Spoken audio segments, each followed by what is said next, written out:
Okay.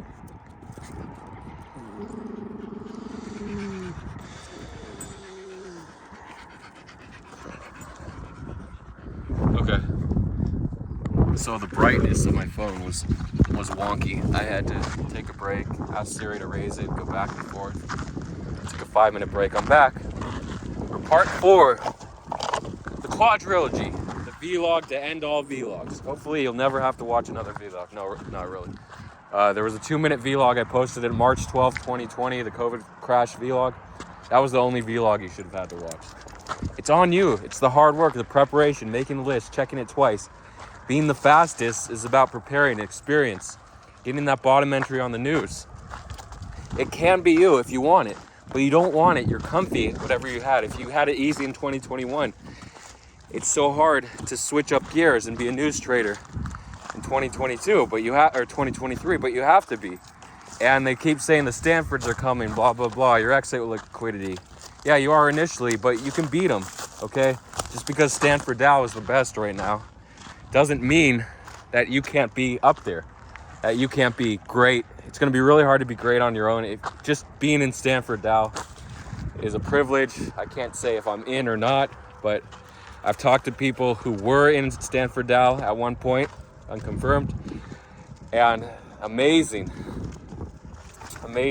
their performance is part of Stanford Dao. So there are ways to make it. You can say this, that, but you want to know people. You want to know people who are the best. The tech support guy is really good. I mentioned his name in the vlog that I might delete. But usually I'll just upload it. It'll be the trashy vlog, part 3. Like Jaws 3D.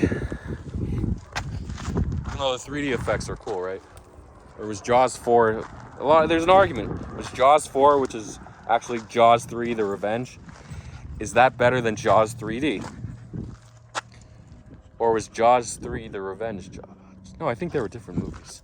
So, or was Jaws 3D Jaws 4? No. And was it the original Jaws 3? I don't know I gotta look up that Jaws thing. Again, you shouldn't watch it. It's not even worth it. You can watch it. It's like the early 3D movies in the 80s. Jaws 3D The Revenge. But you need your 3D glasses. You're gonna watch it on a 3D projector, which is old because then they came out with 4K after the 3D movement. There was a crazy thing in like 2008 or 2009, right before the financial crash, the bubble, where everyone wanted 3D. It was hip to buy 3D. So coming out of the last great stock market crash, recession, the mortgage swap-backed securities, inverse swaps, whatever, crash. They're inversing collateral, uncollateralized shit. They were finding collateral where there wasn't collateral to be found, like illiquid shitcoins, like your friend SPF. Anyway, so they wanted these 3D televisions, and it's like, okay, that's cool. It's popping out at you. This is awesome. This is the best tech we have. And then 4K came out. They're like, okay, yeah, it's cool. It's not popping out at you. 4KD would be awesome, right? Hey, Bonnie. Oh, cool. Look at these fighter jets. I'm gonna see if I can zoom in. I can't because I'm 1.5. Boom. Look at that. They're going out. They can fire a missile right at me. Boom. Do you think these guys are worried about losing, those guys up there flying the planes are worried about losing 7 figures in FTX? No, because they got their own shit going on. But your shit is trading.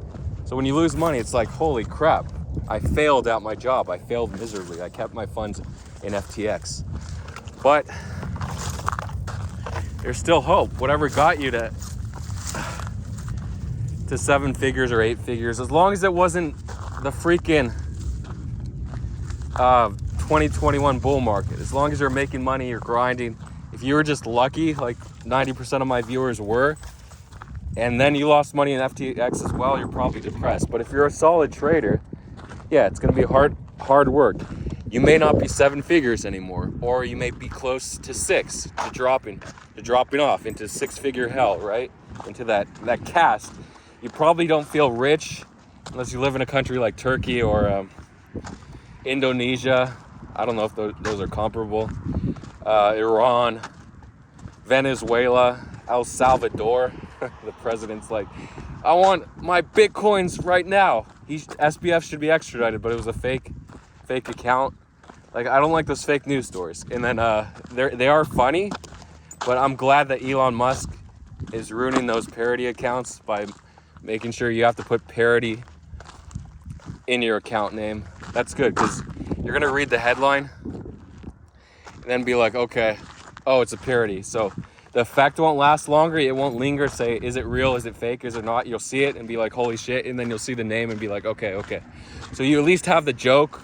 Special shout out to Scotty, who was really upset about that. And Twitter filing for bankruptcy, which is crazy. But I think that's just another power move by Elon Musk, saying like, we got to get our shit together. We're on the verge. That's how you motivate people that get motivated that way, through negative news, that are like frightened of failure. But people that are losers, they don't care about failure. But if you're working as an exec at Twitter, you should be like, okay, we got to get our shit together and figure it out. So, are we doing a 6-parter? No way, we can't do a 6-parter, I'm sorry. So, this is part 4. So, we'll definitely do 5 parts. I don't know if it's 6. I don't think we'll do 6. I'll wrap it up. So, so you were 7, now you're 6, or you were mid 7s, now you're low 7s. You got a 50% haircut, whatever. Well, guess what? Whatever you did, unless it was pure luck, then just keep going, keep hustling. Because, okay, you got lucky a little bit, but now it's time to grind. I know the bear market's for relaxing with your family. Okay, so hopefully you saved up. You should have enough. If you have 7 figures, you have enough to just get by until the next bull market, 2025 or whatever. People forget. People have really short-term memories. The hero comes in, but the government doesn't have a short memory. The SEC, the CFTC, or CTFC, Commodities Trading Future Commissions, or Commodities, I think it's CTFC. That sounds better. They don't forget. The FBI doesn't forget, okay? The CIA never forgets, okay? Never. And guess who never forgets? An elephant. And who is an elephant? A lot of people on Twitter. Twitter is like a global elephant, because if it's on Twitter, they never forget, even if you delete the tweet, Alga. So, you just gotta keep grinding out there, keep grinding. And if you're down, it sucks. So mentally, how can I prepare myself again to go back? Well, revenge trading. Not revenge trading, but trading good positions, strong news positions, and winning. That's a good way, because in the bear market, there's not a lot of good positions. We had that rally last couple weeks. It was fake. I mean, SBF killed it, FTX killed it, but guess what? It happens. That's part of the bear market, rallies getting killed. So, the CPI, we can talk about CPI a little bit in the next vlog. Let's go on to part 5, okay? Give you a break here. Because I don't cut. I don't like to cut. I don't do cuts. It's a pain in the ass, okay? If I was a major vlogger, yeah, we'd do cuts. We'd cut this 45-minute vlog down to 15. But we're not doing cuts here. No cuts. This is the pure raw. We're raw dogging it today, okay? Just raw dog.